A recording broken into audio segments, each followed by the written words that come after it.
This is the Ms.FitVegan podcast, episode 171. You gonna mess up, you gonna look stupid, you gonna fail, you gonna be embarrassed, you gonna say the wrong thing, you gonna trip, you gonna fall, you gonna be a burden, you gonna feel like you're bothering somebody, you gonna feel like you stupid, you gonna feel like you ugly, you gonna feel like you have no experience, you gonna feel like a fool, you gonna feel angry, you gonna feel sad, you gonna feel depressed, you gonna be afraid, you gonna feel regret, you gonna feel shame, you gonna feel all the things, y'all. You just gonna feel like you wasting your time, you gonna feel like you getting nowhere, you gonna feel like you're going to feel like it's not working. You're going to feel like it'll never work. And guess what? You only going to see the results if you do it anyway. You got to do it anyway. You got to do it anyway. You know, I don't care what you're doing. Starting a YouTube, writing an ebook, getting fit, starting a business, doing a podcast. I don't care what you're doing. You're going to feel all those things, boo, because you're not going to see the results. And ain't nobody going to be there to cheer you up and cheer you on unless you got an Awa in your life, or a Sherry, or a Zin Rosie, or a Tessa, boo. But guess what? I ain't have none of them. I ain't have Nicole, a fucking Jax, a fucking Stephanie, a Kate, a Rachel, a Barbie. I ain't have none of them queens. I ain't have not a one. In the beginning, I ain't have nobody in my corner. I didn't have nobody. In fact, I had people around me that said that's a waste of time. I had people around me that said crazy things like only superficial people go to the gym. That's what my boyfriend said. I had people around me that said only narcissists start YouTube channels because they want the attention. I had people around me that said, you look like a hoe, you look like a slut when you wear a bikini online. I had people around me that said, you need to get a degree first. You need to get a degree in nutrition. You need to get a certification as a health coach before you start helping people do what you did. I heard it all, y'all. I didn't hear nobody saying, you know what, that's a good idea. You know what, you got this. You know what, you can open a fruit cafe. You know what, you got what it takes. If one person can do it, so can somebody else. And now I got that. Now I got people around me that believe in me. Yeah. You know why? Because now I believe in me.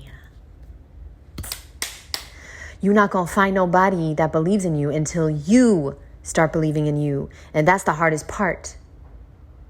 And you got to look dumb. And you got to not be afraid. And here's how it gets easier. You get over yourself. You got to laugh at yourself. You got to laugh at yourself. Because life is not that serious. And you're going to die. And you know what?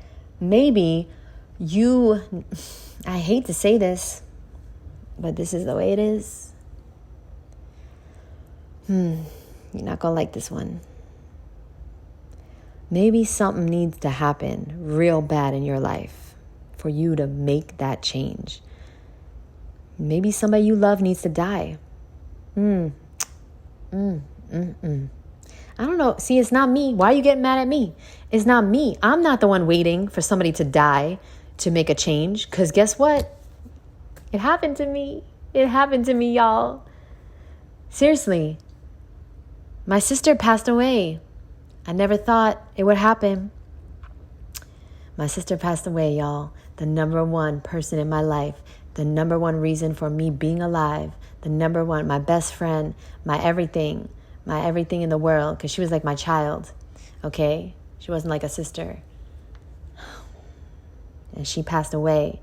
And that's when I started realizing life is fucking short and fleeting, and we ain't here forever. And so if you get the opportunity to make somebody laugh, but you look dumb, Do it, boo. It's worth it. Do your thing. Use your, this is it. This is the point of the podcast, y'all. This is the title.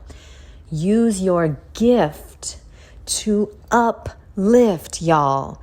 Use your gift to uplift. If you funny as fuck, well then be funny as fuck and make somebody laugh.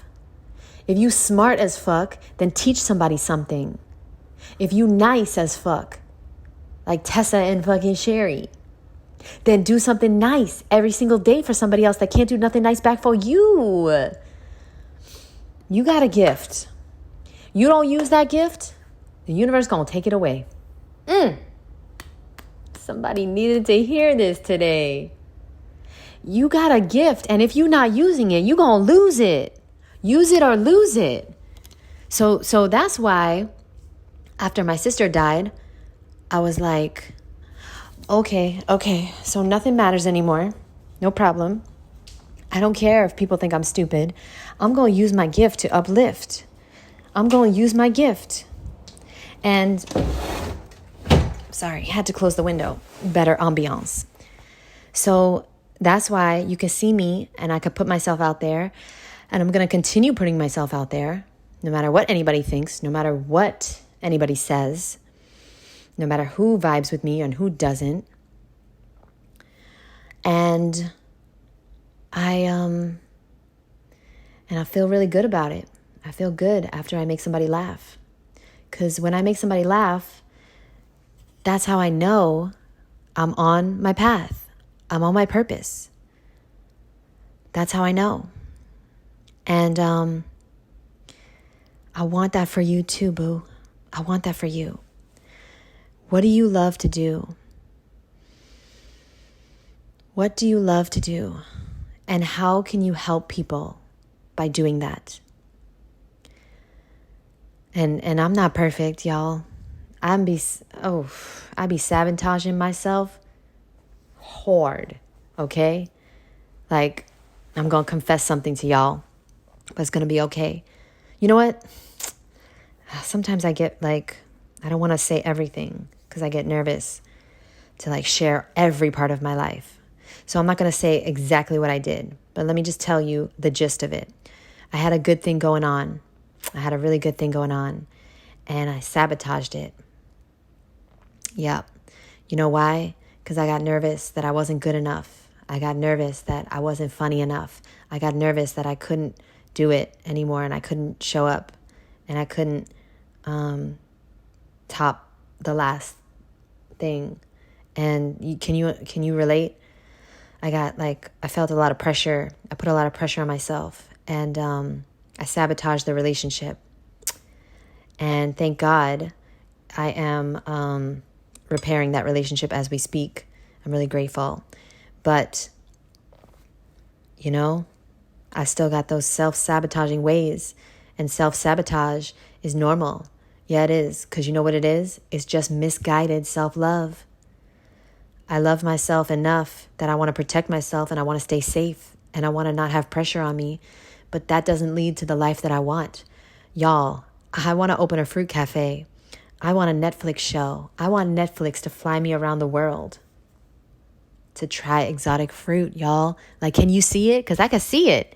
Now, what can you see for you? I want you to see something for you that is crazy. That is just like, that's not possible. That is just like too good to be true. Because you know what? Good things are supposed to happen to you, boo. Good things are supposed to happen to you. So I want you to start thinking about your wildest fantasies, not your bullshit. Fucking, I just want to be happy shit. I want to go to the beach and drink a fucking watermelon juice while somebody rubs my feet. That's not fucking fulfilling. That's nice. That's nice as fuck. And I want that too, boo. And I do. And I'm working on that. But that's not going to fulfill you. That's not like your biggest fucking fantasy. Like, I want you to start thinking about your, like your dream, like your crazy dreams, like your big, audacious, crazy, scary shit that, like, if it happened, it would be so scary, but it would also be so fucking amazing that you would be like, wait, am I dreaming? Yeah. That's what I want for you. Do me a favor. Do that, boo. Think about some things that are crazy, that are unrealistic, that are unreasonable, because you only hear once. Why are you wasting it? Why are you wasting it? You know why you're wasting it? Because you don't know. You think you have time, and you don't know how short this life is. You don't know how it could be taken away in a blink of a fucking eye. I was in the Hamptons opening up 2 juice bars when I got the call. When I got the call that my sister was not breathing and that 911 was there, that the emergency workers were there working on her, and I knew she was going to die. Like, I just knew it. I knew it in my bones as soon as my mom said that. And I just knew it was her time. But then at the same time, y'all, I was like, a part of me was like, no, she gonna make it. Because she was in the ICU so many times. She almost died like 4 or 5 times in 35 years. And yeah, this time she didn't make it. And if I had known, you think I would have gone to the Hamptons? You think I would have quit my job? I didn't give a fuck about that job. I mean, yeah, it was my dream job, but like, it wasn't more important than my sister. But yet, I made it more important than my sister. Yeah, because I needed the money, because I thought it was more important, but it wasn't. And I have a lot of regrets about me and my life. You know, I have a lot of regrets because I was a workaholic. I worked a lot.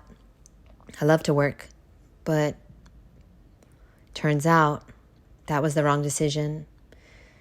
And I did the best at the time that I could with the tools that I had, and I'm not mad at myself. And I forgive myself, and I'm working on forgiving myself and others every single day.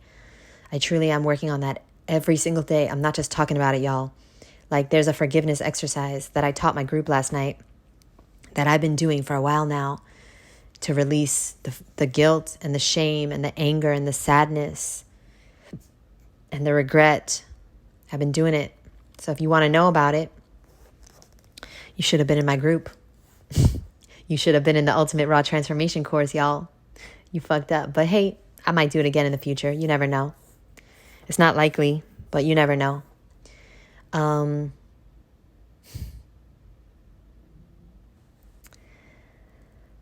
I regret spending so much time at work. I regret giving all of my waking hours to work and barely any to my sister. I regret not taking photos with her every day. I barely took photos with her. I don't know why. I guess I thought she'd be around forever. So I end this episode here with reminding your spoiled ass, that you don't have time. And your problem is that you think you do.